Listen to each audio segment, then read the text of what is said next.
It's been a while since we last covered an Unreal Engine 5 game, but that was bound to change, and it changes today with Samson. This is a new AA low-priced gritty action adventure game with a classic old-school design, beating up enemies, taking on various missions, and collecting as much money as possible. This formula can be fun from time to time, but unfortunately the technical side of the game is a major letdown. As mentioned, this game is running on Unreal Engine 5, which I think is pretty obvious just by looking at the visuals. The team at Liquid Swords went all in on UE5's major features, Lumen, Nanite, and by extension virtual shadow maps as well. And from previous Unreal Engine 5 games, we already know this combination in an open map with freedom to move at high speeds is a recipe for disaster. And that's exactly what we have here. Samson is extremely CPU intensive, especially when driving at high speeds through the city. On the Ryzen 5700X 3D, performance and frame time consistency are fine when things are relatively quiet.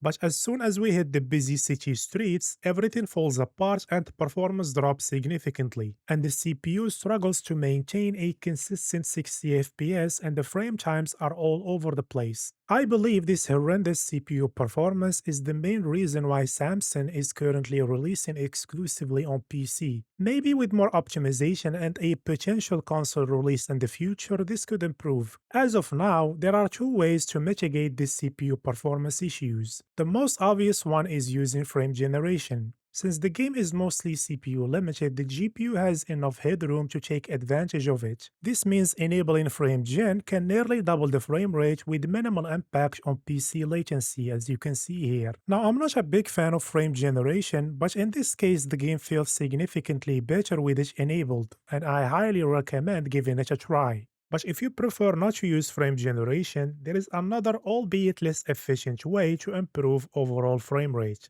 Now this game does something quite unusual. If it detects that the GPU supports DXR or ray tracing, it forces hardware lumen. This is especially noticeable on Lumen reflections, which clearly reveal the hardware path, with characters and higher quality meshes visible in these reflections. But if you have an RTX GPU, there is a way to force software lumen. You can do this using NVIDIA Profile Inspector. Just create a new profile for the game if one does not already exist, add the game's executable to this profile, then scroll down to the comment section and look for the Ray Tracing DXR flag. Changing the value of this flag to RT disabled will make the game think the GPU does not support ray tracing, forcing it to fall back to software lumen. And here you can see the difference in lighting and reflections between the software and hardware paths. And performance-wise, when the game is GPU bound, like here on the 3060 Ti, the difference is relatively small. However, when driving around the city and the CPU becomes the main bottleneck, the performance gain from software lumen becomes much more noticeable, as you can see here.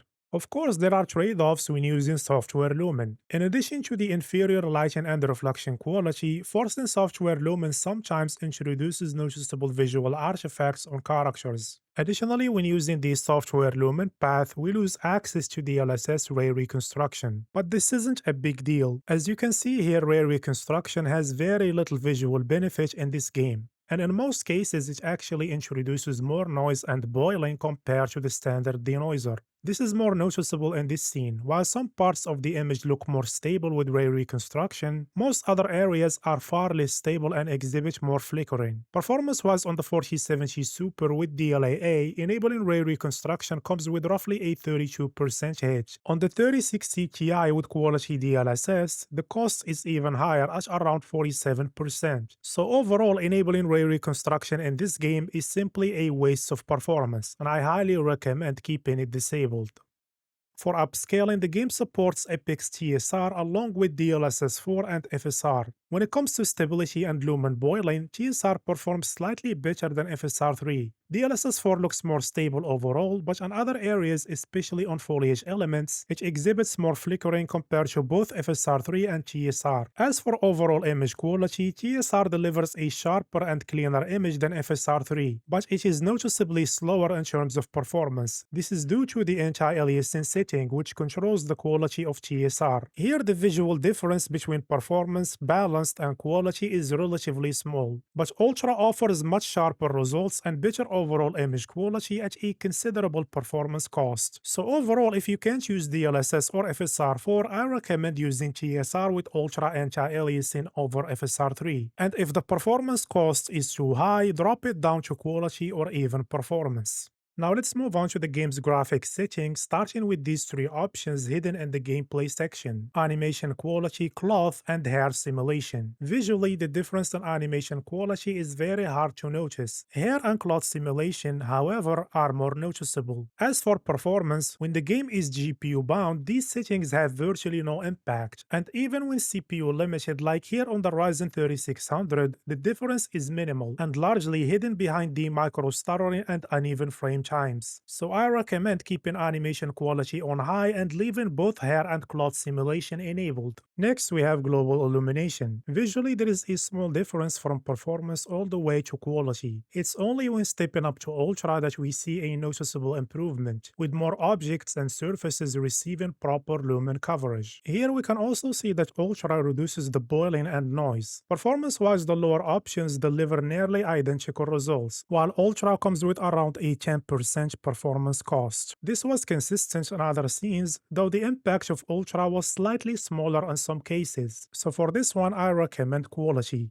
Moving on to shadows, this setting impacts several visual aspects. First, it affects the quality and resolution of virtual shadow maps. At balanced and performance, shadows are more aliased with visible stair-stepping artifacts. This setting also impacts volumetric lighting and effects. At performance and balance, the close-range volumetric fog is stripped out, and at night, the volumetric lighting from lampposts is removed, as you can see here. Finally, the distance at which certain artificial lights remain visible is also affected, with the lower options reducing the range compared to quality and ultra. In terms of performance, there is about a 7% cost when going from performance to quality, and around 9% when stepping up to ultra. Here we can also see that both quality and ultra have a noticeable impact on VRAM usage. So for performance and VRAM reasons, I'm sticking with balanced. But if you have enough headroom and VRAM is not a concern, consider using quality shadows.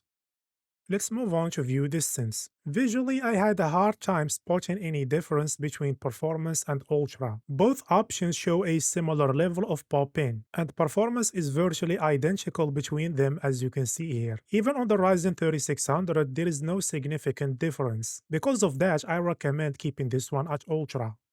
Next, we have textures. This setting does not directly affect the quality of the game's textures. As you can see here, both performance and ultra deliver the same texture quality. The real difference lies in texture streaming. When moving the camera quickly, balance and especially performance can show noticeable texture pop-in on some objects. As for VRAM usage, on the 36 Ti, I run into issues when using ultra textures, with sudden performance drops and noticeable stuttering. So given the small visual difference between the options, there is no reason to risk stability. And for 8GB GPUs, balanced is the safest choice. Moving on to effects, this one primarily adjusts lighting shaders on small number of objects. For example, on this car, on the character's hair, on this window, and on various other surfaces. It also has an impact on the quality of some special effects, like fire and smoke. However, visually the difference isn't very significant, as you can see here. Performance-wise, despite the small visual difference, this setting has a noticeable impact, with up to an 8% cost when moving from performance to the higher options. So given the small visual difference, I recommend sticking with performance.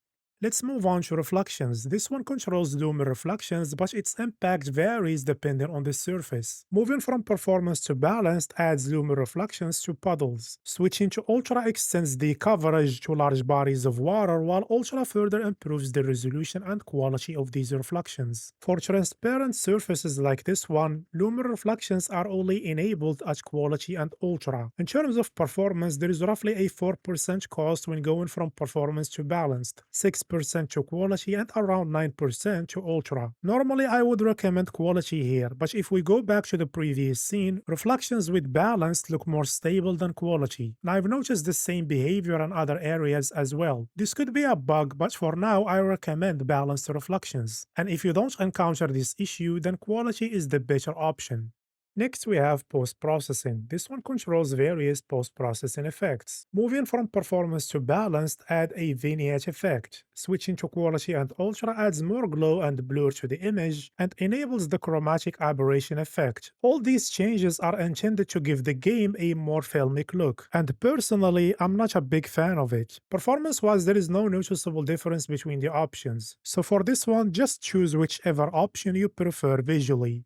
Finally, we have hair strands, a setting we don't often see in our Unreal Engine 5 games. It basically gives the main character strand-based hair. Visually, it does not necessarily look better, it just looks different. And enabling hair strands comes with around a 9% performance hit. So I recommend saving that performance and leaving this one disabled.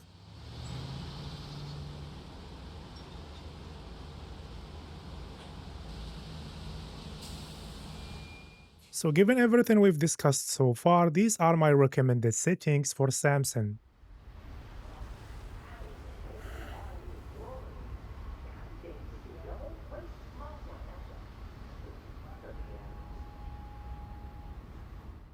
Now let's compare the performance of these optimized settings against the Ultra preset at 1440p using quality DLSS, no Ray Reconstruction, and balanced textures and post-processing on both sides. And I've also added software Lumen to the comparison. Let's start with this relatively quiet area. Here on average, we see around a 47% performance uplift when going from the Ultra preset to the optimized settings. Forcing software Lumen increases that to a 59% gain. When moving to a busier scene while driving around, the gap becomes smaller, around 28% from the Ultra preset to the optimized settings, and software Lumen does not help much in pushing that further. That's why frame generation is the better option, especially on GPUs like the 3060 Ti. Here I am using Nukum's mod since the game does not natively allow FSR frame generation with DLSS upscaling. Because the 3060 Ti is already heavily utilized most of the time, we don't often see the same near doubling the frame rate we saw earlier on the 4070 Super. Even so, frame generation, in my opinion, currently offers the best way to play this game. At least until Liquid Swords hopefully improve the CPU performance in the future.